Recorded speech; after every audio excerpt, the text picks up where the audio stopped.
welcome back to Marshmallow Reads. I'm Marcy and I'm here to tell you about the 6 books I read in February. This was a good month. Definitely a step up from January where I had a 1 and a 2 star. Everything this month is 3 and above. Good. And let's just get started in chronological order. So the first book I read this month was I Contain Multitudes by Yong. I've had this one for a long time. I finally got around to actually reading it, and I'm so glad I did. This is a nonfiction book about all of the microbes that live within us humans and other animals. It talks about some discoveries and how these microbes are not all out to kill us. Most live in harmony within our bodies and shape who we are as people. Reading through this was pretty interesting. I personally have learned a lot of microbe-related information over the years through my undergrad classes, my graduate school classes, seminars I've attended, and just from research articles that I've read. So when reading this book and I came across something that I had heard before, I was like, hell yeah, I know exactly what you're talking about. And, that's always exciting.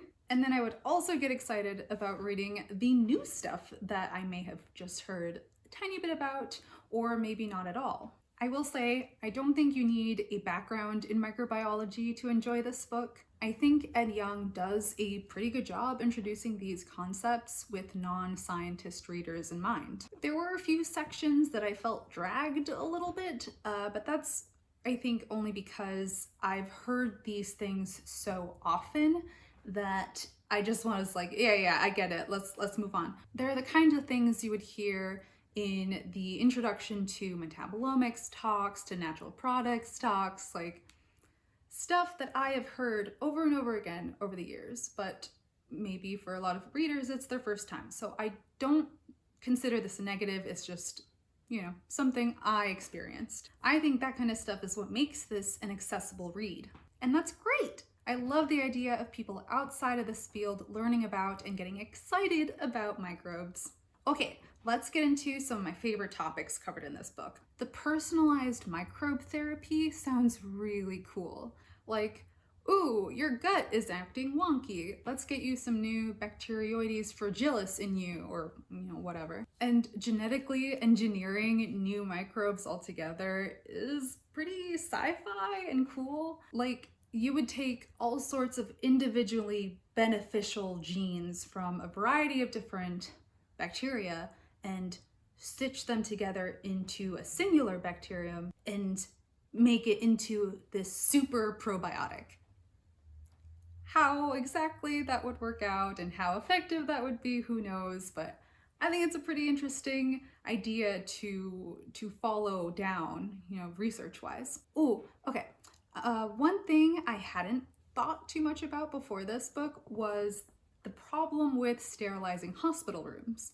One of the things this book talks about is that it's easier for these pathogenic bacteria to colonize sterile environments than to try to colonize an environment that has already a huge variety of bacteria living in it. I wonder if it would be at all possible or cost and time efficient to purposefully colonize a room with non-pathogenic bacteria after you clean it.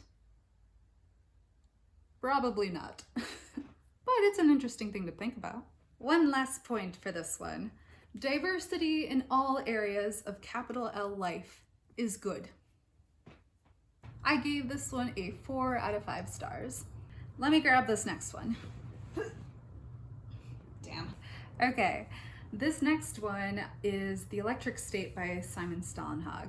This is a gorgeous graphic novel that does an alternate history take on the 90s, where a high-tech consumerist society is in the end stages of decline. A new version of a virtual reality headset has just come out, and people have gone bananas for it. To the point where nothing outside of the headset matters. Parents would neglect their kids. People would neglect taking care of their own bodily needs to the point of death. And this is more than just a phone bad take. It goes into addiction, artificial intelligence, and military shittiness, where they would tell their soldiers to Give us your body, sacrifice your body in service for your country, and we'll take care of you for a bit. But then they kick them out and basically leave them to fend for themselves or die. I chose to read that as a commentary on the current US VA healthcare system. Anyway, the main storyline is a runaway teenager treks across the west coast of the US with her little robot buddy and sees just how close to ruin everything is. Okay, we have our book here, and I just want to show you a little bit what the inside looks like.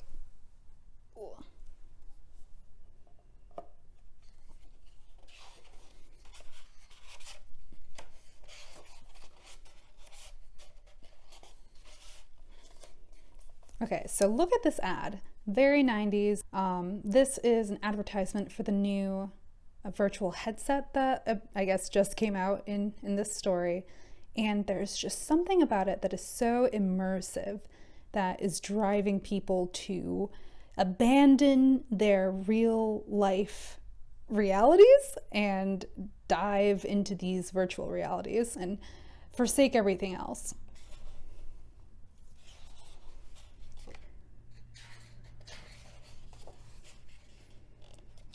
I'm not entirely sure what happened to these guys, but yep. Okay, and then we are introduced to our main characters.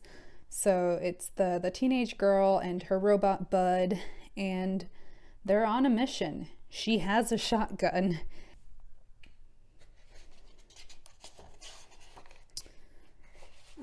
Skip ahead. Last picture I want to show here. So one of the things I really enjoy about Stålenhag's art is the scale that a lot of the illustrations are in. This is just one example where the main characters are just teeny tiny in the center, and you have this massive, colorful, interesting background. And there's more like this in the book, and if this specific illustration strikes your fancy, I think you're gonna really like the rest of them. I will for sure be checking out more of his work, and recently there was I think Amazon Prime miniseries that came out, Tales from the Loop. I do plan on checking that out to see how it compares to this book. I don't know if I said this, but I gave this one a 4 out of 5 stars. I definitely recommend checking this one out if you can. The third book I read in February is Follow Me to Ground by Sue Rainsford. This is a fairly short, magical realism horror novel. A father and daughter work as healers for a small Irish town.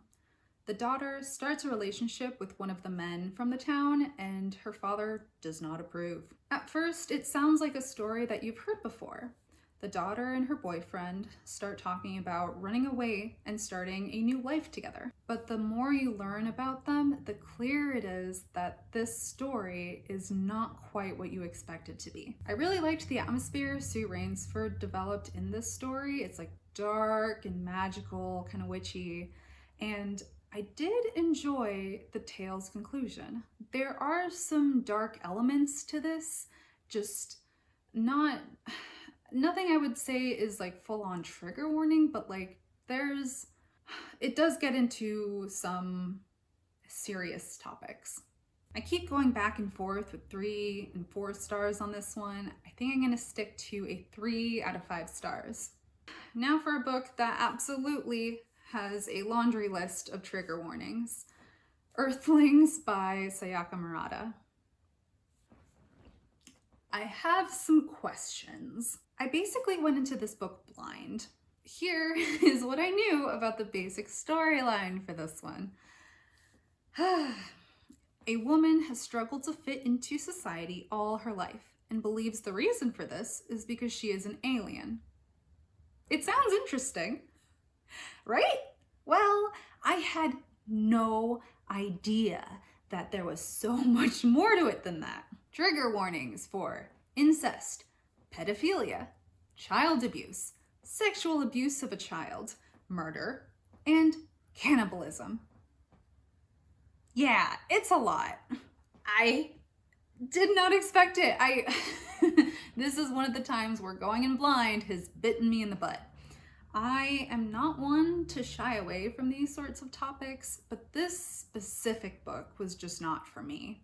Maybe other people would get more from it, but I'm fine putting this one away and out of my mind. I do want to mention that I did like that the story involved characters who wanted to lead non-traditional lives. The main character, Natsuki, has never wanted a husband before, she's never wanted to have kids, and she has to find creative ways to avoid confrontations about this from her close friends and family. I think there are a lot of people out there who can certainly relate to her struggles. I just think that the exact ways Natsuki chooses to deal with these issues go beyond what I expected, and I couldn't really get into it. Am I happy I finished it? I don't know. So maybe up until like 75% of the way through, I was like, okay, this is fine. This is mostly normal, like a little bit weird with like the alien talk and stuff. But then at the end, where like the three characters live together for a period of time, and the feast that they make themselves, I couldn't do it. I couldn't do it. It was just too much. I gagged a little bit. Like I said, there's some cannibalism in here. Yeah, I'm good. I gave this one a 3 out of 5 stars. I honestly don't know who I would recommend this to.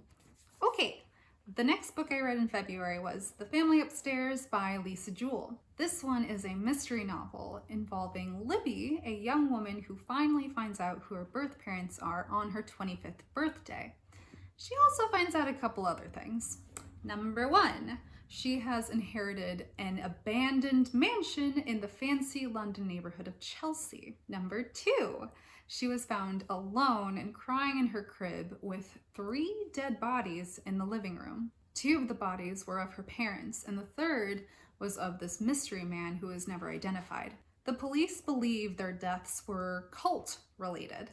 And there were also 4 children who are also living in the house that time that have gone missing and have not been heard from since. This was a promising hook for me, but in the end, it was okay. It just wasn't all that exciting. Not quite what I wanted it to be. I liked the characters and their archetypes, but they felt kind of flat. Like, they were interesting on the surface, but they didn't seem to have much going on inside. With the exception of Henry, Libby's missing older brother. He was interesting. And while the mystery was fun to discover, I don't know, like it just wasn't that exciting. There were no instances where I felt, any significant amount of tension while reading it.